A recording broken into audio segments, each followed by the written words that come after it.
Successful people make mistakes. If there's one single characteristic that is shared by all successful people in life, it's that they make mistakes. In fact, successful people tend to make far more mistakes than those who are unsuccessful.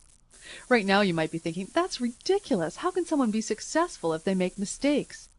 The reason is, successful people take action. A student who wanted to know the secret to achieving success in life went to a wise man who was said to have all the answers. The wise man had studied the lives of millionaires, explorers, inventors, successful people from all walks of life. "O wise man, what is the secret of success?" asked the student. The wise man was a man of few words. "Good judgment." "How do I get good judgment?" asked the student. "Experience." "How do I get experience?" "Bad judgment."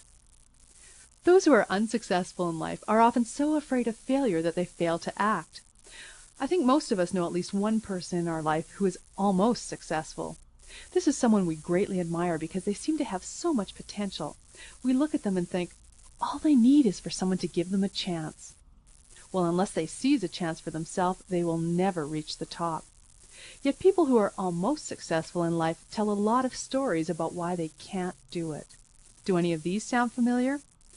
I don't think I'm ready yet. There's too much competition. I just don't have the money. What if I try it and it doesn't work out?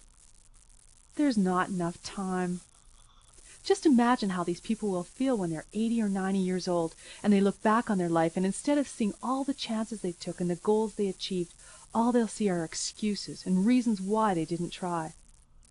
One of the ways that people who are almost successful sabotage themselves is by catching a disease called analysis paralysis.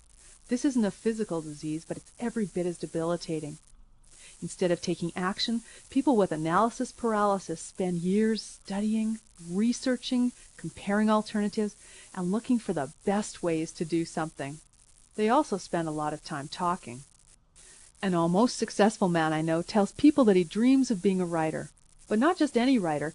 He plans to become a Nobel Prize-winning novelist whose books regularly top the bestseller lists.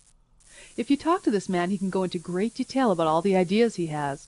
He's planned titles and thought of cover designs for at least a dozen unwritten books.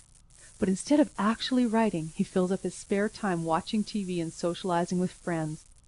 Every now and then he'll start an activity that can help him get closer to his dream, but always with the same result. He started creative writing classes, but quit after only a few lessons. He bought himself the best word processing program for his computer and a complete set of reference books. They're now collecting dust in his basement. The activity he spends the most time on is talking about how successful he'll be one day. Like all of us, he's afraid to fail. But unlike those who are successful, he lets that fear stop him. So he won't do anything that actually involves taking a risk, such as reading his work before a creative writing class or submitting a story to a literary magazine.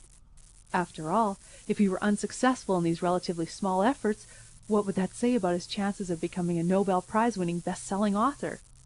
Maybe he doesn't know that even best-selling prize-winning authors sometimes get rejected.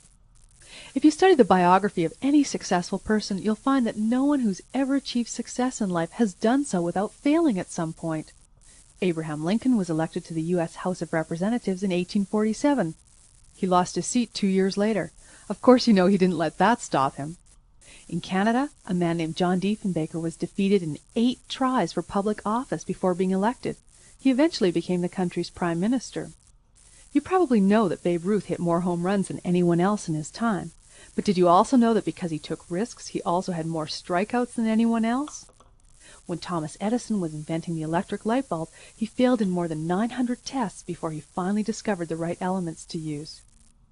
Today, many of our most successful business people have bounced back from bad deals, business failure, and even bankruptcy. I have a personal experience.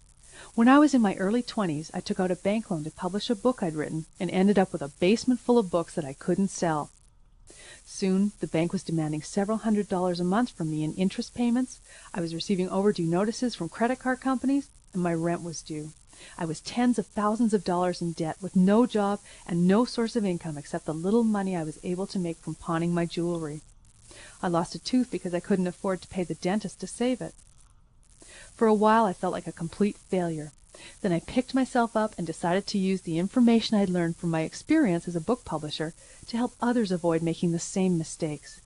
The first thing I did was to develop a continuing education course for the local Board of Education. It didn't pay much, but it was sold out every time it was offered. And since I had to develop lecture notes, I decided to put them into a booklet which I sold at a profit through mail order. Then I found that some of the people who attended my class or saw one of my booklets wanted personal consultations. Within a few years, I'd paid off all my debts while doing work that I loved as an instructor, author, and consultant. For successful people, down does not mean out. Instead, successful people consider setbacks to be inevitable steps along the way to achieving their goals in life. In her book, Feel the Fear and Do It Anyway, Susan Jeffers, Ph.D., says that fear of failure is not the real problem. The problem is how we let it affect us. To overcome fear, she recommends something that you can start doing right now. Take at least one new risk every day. The more you risk, the more successful you will be. And even if a particular risk doesn't turn out the way you want it to, you'll feel more powerful and less fearful than the person who lets life just happen to them. A study by Cornell University psychology professor Thomas Gilovich found that when we try something and it turns out badly, we feel intense pain, but only for a short time. But when we don't take the risk, the pain of regret is much longer lasting. Eleanor Roosevelt said, "You gain strength, courage, and confidence by every experience in which you really stop to look fear in the face. You must do the thing you think you cannot do." So take some risks and make some mistakes. You can't make it to the top unless you do.